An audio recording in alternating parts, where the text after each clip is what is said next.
Thousands of Onitsha people assembled at the palace grounds of the Obi of Onitsha to witness the first Ofala festival of His Highness Ofala Okabue I.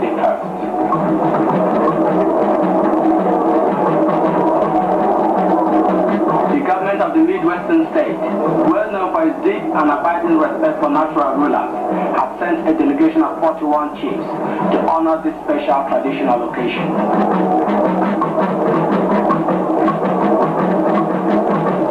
Various organizations, including the Hausa community in Onitsha, also attended.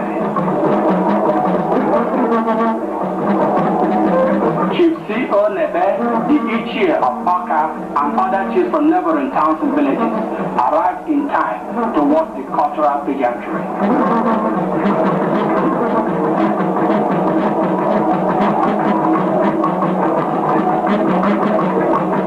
The administrator of the East Central State, Mr. Fabi Ateka, and Mrs. Chinyere Ateka, and many eminent personalities from Onitsha town and other parts of the East Central State had also come to witness the first Ofala festival of the new Obi of Onitsha.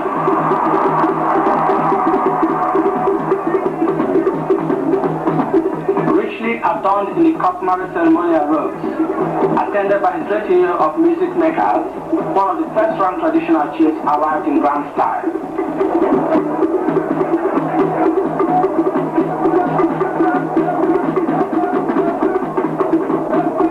Then, one by one, the other first-rank traditional chiefs followed.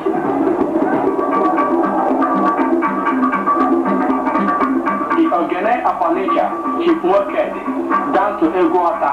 The royal drums played to announce the arrival of the Ofala festival of the 6 first-rank 12 caste chiefs of Onitsha. The Odu of Onitsha, Chief Mbanefo.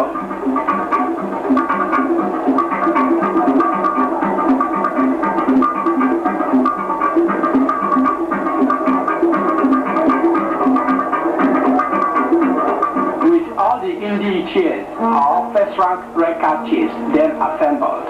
They danced to the Egwuota until the sound of the royal cannon heralded the imminent appearance of the Obi.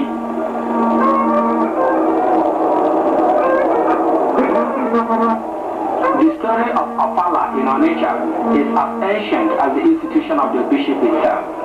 The festival, performed early in October of each year, starts with the ceremony of Inye Ukunanlo, involving 4 days and 4 nights of complete retreat, a period of deep devotion, meditation and purification for the Obi. Then follow the crowning days of merriment, of pageantry and of general celebration, when the Ndi chiefs and all the citizens of Onitsha head for the inland town, congregating at the royal grounds for the Grand Ofala, the one great festival that ushers in another, the Awuwaji or the New Yam Festival.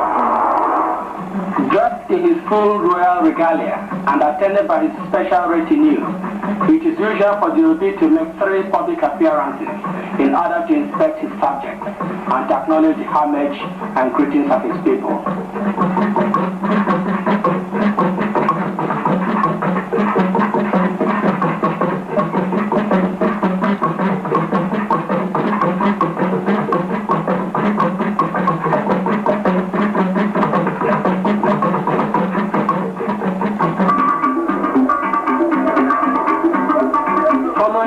Appearance, the Obi retired on outer throne.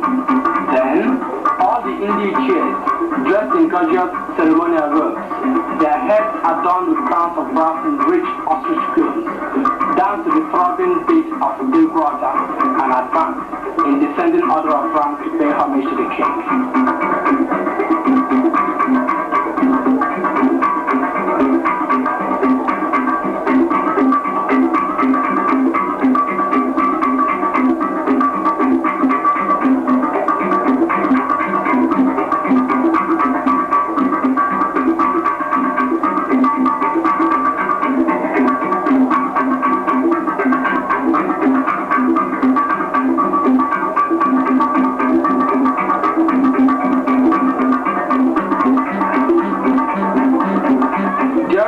Appearance. The Obi parades as far as the center of the arena, followed by the Indi chiefs, who continued to chant traditional tunes.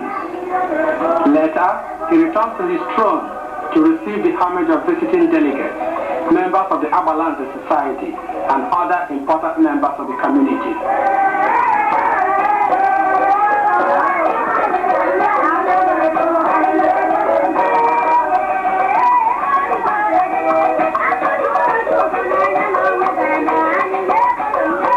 Towards the end of the first day, the Obi makes his third and final appearance before retiring into an inner throne where he receives the homage of his relatives. But this is usually not the end of the Ofala festival, for on the second day, the Azo Ofala follows. This is the day of the 8 grades of Onitsha.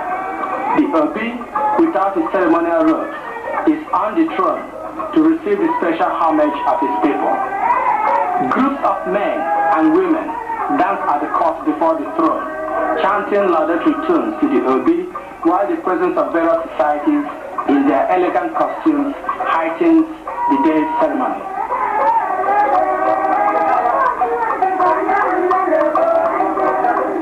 All the 8 grades are present, including that of the administrator, Mr. Babia Sekai. By general consensus, all the sons and daughters of Onitsha, without any regard for class or status, are obliged to join their 8th grade and contribute to the splendor which attends the remarkable annual social heritage, the Ofala Festival.